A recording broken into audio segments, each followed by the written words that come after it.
आकाशवाणी चंडीगढ़ से प्रस्तुत है 3 नए आपराधिक कानूनों पर समाचार दर्शन का विशेष अंक।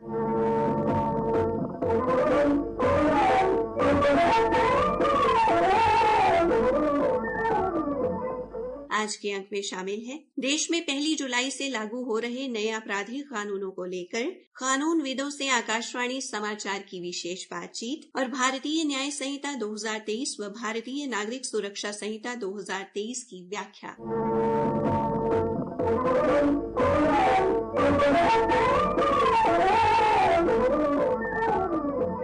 देश 1 जुलाई को नए आपराधिक कानून भारतीय न्याय संहिता 2023, भारतीय नागरिक सुरक्षा संहिता 2023 और भारतीय साक्ष्य अधिनियम 2023 के लागू होने का साक्षी बनने जा रहा है। ये तीनों कानून भारतीय दंड संहिता 1860, दंड प्रक्रिया संहिता 1973 और भारतीय साक्ष्य अधिनियम 1872 को प्रतिस्थापित करेंगे। नए आपराधिक कानूनों में न्याय एवं निष्पक्षता बनाए रखते हुए कैसे समकालीन समाज की जटिलताओं का हल किया गया है, ये जानकारी लेने के लिए आकाशवाणी समाचार ने कई विधि विशेषज्ञों से बातचीत की। कैथल में हरियाणा विधिक सेवाएं प्राधिकरण के प्रमुख प्रशिक्षक एडवोकेट अरविंद खुरानिया ने कहा, ये तीनों कानून पुराने आईपीसी, सीआरपीसी और एविडेंस एक्ट को बदल देंगे और अंग्रेजों के जमाने से चले आ रहे कानूनों में बदलाव होकर ये नए कानून 1 जुलाई को हमारे देश में लागू हो जाएंगे। भारतीय न्याय संहिता 2023 में मुख्य बदलाव हैं। 3 साल तक की सजा वाले अपराधी को अदालत कम्युनिटी सर्विस के द्वारा सजा सुना सकती है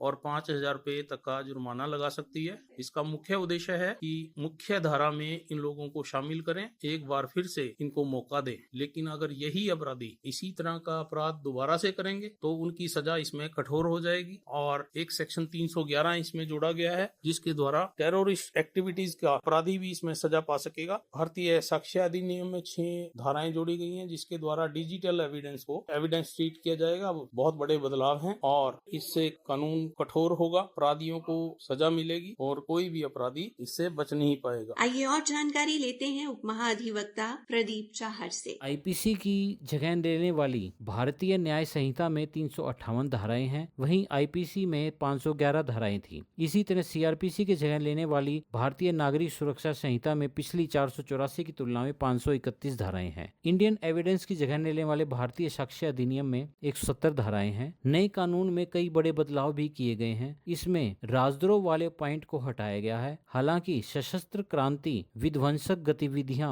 और अलगाववादी कार्यों के कारण होने वाले राजद्रोह को अभी भी क्रिमिनल ऑफेंस माना जाएगा। इसमें स्पष्ट किया गया है कि राजद्रोह तभी लागू होगा जब यह राष्ट्र की अखंडता, संप्रभुता और एकता के खिलाफ हो, न कि केवल सरकार के खिलाफ हो। सरकार की आलोचना करने की अनुमति है, लेकिन देश के झंडे, सुरक्षा या संपत्ति में हस्तक्षेप करने पर जेल हो सकती है। नए कानून आतंकवादी गतिविधियों को भी परिभाषित करते हैं जो केंद्र सरकार, किसी भी राज्य, विदेशी सरकार या अंतर्राष्ट्रीय सरकारी संगठन की सुरक्षा के लिए खतरा है।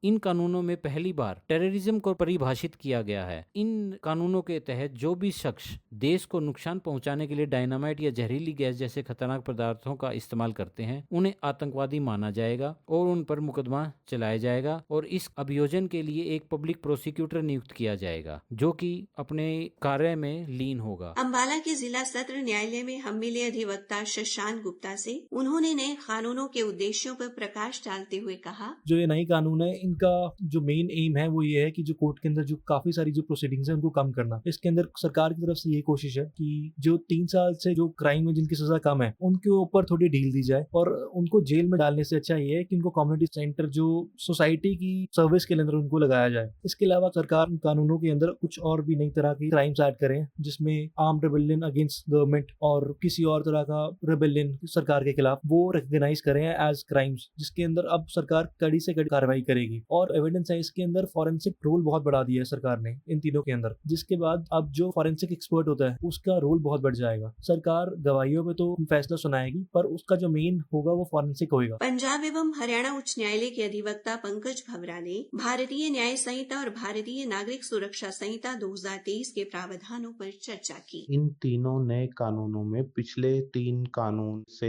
क्या बदलाव हैं? तो आईपीसी की जगह लेने वाली है भारतीय न्याय संहिता। इसमें 358 धाराएं हैं, वहीं आईपीसी में 511 धाराएं थी। इसी तरह सीआरपीसी की जगह लेगी भारतीय नागरिक सुरक्षा संहिता, जिसमें 384 की तुलना में 531 धाराएं हैं। इंडियन एविडेंस की एक्ट की जगह लेगी भारतीय साक्ष्य अधिनियम, जिसमें 170 धाराएं हैं। ये पिछले कानून इंडियन एविडेंस एक्ट में 166 धाराओं से थोड़ी अधिक हैं। नए कानूनों के तहत जो भी शख्स देश को नुकसान पहुंचाने के लिए डायनामाइट या जहरीली गैस जैसे खतरनाक पदार्थों का इस्तेमाल करते हैं, उसे आतंकवादी माना जाता है। इसमें खास बात यह है कि अगर कोई आरोपी शख्स भारत के बाहर भी छुपा हुआ है तो उसके खिलाफ मुकदमा चलाया जा सकता है, और अगर वो 90 दिन के भीतर कोर्ट में पेश होने में विफल रहा तभी केस चलेगा। ऐसे मामले में आरोपी शख्स की अनुपस्थिति में केस चलेगा और अभियोजन के लिए पब्लिक प्रोसिक्यूटर नियुक्त किया जाएगा। नए कानूनों में लड़कियों और बच्चों से रिलेटेड अपराधों में भी बहुत सख्ती दिखाई गई है। नए कानून में 18 वर्ष से कम उम्र की लड़कियों से यौन उत्पीड़न के मामलों का भी जिक्र है। दंड संहिता में नरम प्रावधानों का फायदा उठाने से आरोपी व्यक्तियों को रोकने के लिए कई बड़े बदलाव किए गए हैं, जिसमें नाबालिग बच्चियों के साथ दुष्कर्म के मामले को पोक्सो के साथ जोड़ा गया है। ऐसे केस में आजीवन कारावास या मृत्यु दंड का भी प्रावधान किया गया है। गैंग रेपो के मामलों में 20 साल की कैद और आजीवन कारावास की सजा का प्रावधान किया है। इसके अलावा नाबालिग और गैंग रेप को नए अपराध की श्रेणी में रखा गया है। कुल मिलाकर नए कानूनों को लागू करने का उद्देश्य लीगल सिस्टम को मॉडर्न जरूरतों के अनुरूप लाना और राष्ट्र की सुरक्षा और कल्याण सुनिश्चित करना है। पंजाब एवं हरियाणा उच्च न्यायालय में अधिवक्ता रितिका से आकाशवाणी समाचार ने बाल अपराध को लेकर किए गए बदलावों पर और जानकारी ली। भारतीय न्याय संहिता की धारा 20 कहती है कि 7 साल से कम उम्र के बच्चों द्वारा किया गया कोई भी कार्य अपराध नहीं है। वहीं धारा 21 के अनुसार 7 साल से अधिक उम्र और 12 साल से कम उम्र के बच्चों द्वारा किया गया कोई भी कार्य अपराध नहीं है जिसने उस अवसर पर अपने कार्य की प्रकृति और परिणामों का आकलन करने के लिए पर्याप्त समझ प्राप्त नहीं की है। धारा 402 में उल्लेख है, अगर युवा अपराधी से निपटने के लिए किशोर न्याय अधिनियम के लिए इस्तेमाल नहीं किया जाएगा तो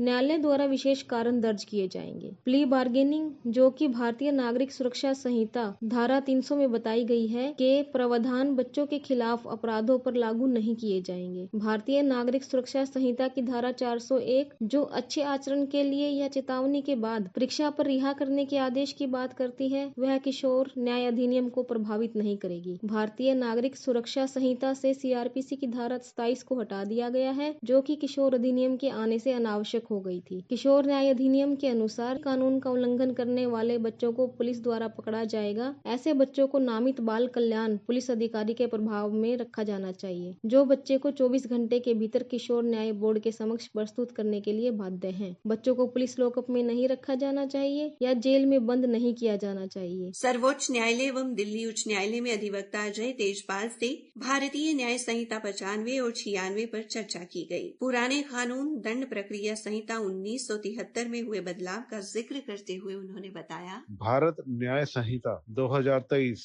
के माध्यम से इंडियन पीनल कोड में कुछ विशेष बदलाव भारतीय समाज के उस वर्ग के लिए हैं जिसमें बच्चे आते हैं। भारतीय न्याय संहिता में सेक्शन 95 अथवा धारा 95 प्रावधान किया गया है। यह एक नई धारा है, न्यूनतम है और पुराने इंडियन पीनल कोड में इसका प्रावधान नहीं था। इस धारा के अंतर्गत किसी बच्चे को यदि कोई व्यक्ति हायर या एम्प्लॉय करता है किसी अपराध को अंजाम देने के लिए, तो उसके लिए न्यूनतम 3 वर्ष व अधिकतम 10 वर्ष की सजा का प्रावधान है। इसी प्रकार धारा 96 में गर्ल चाइल्ड को बदलकर चाइल्ड कर दिया गया है। यह धारा प्रोक्यूरेशन ऑफ चाइल्ड से संबंधित है। इस धारा के अंतर्गत यदि किसी चाइल्ड को किसी स्थान से जाने के लिए कोई लालच या इंड्यूसमेंट या कोई ऐसा कार्य करवाया जाता है जिससे बच्चे को गैर कानूनी रूप से किसी और व्यक्ति से संबंध बनाने के लिए बाध्य होना पड़े, तो 7 साल तक की सजा का प्रावधान है। इंडियन पीनल कोड में यह सेक्शन 366A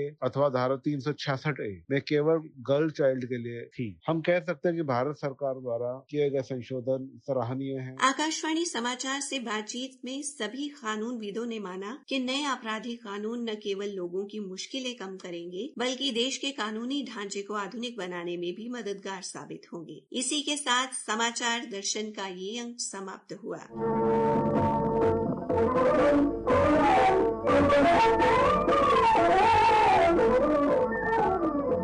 प्रस्तुति अश्विनी कुमार शर्मा, प्रस्तुतिकर्ता रतिका, प्रस्तुति सहायक गौरव सिंह।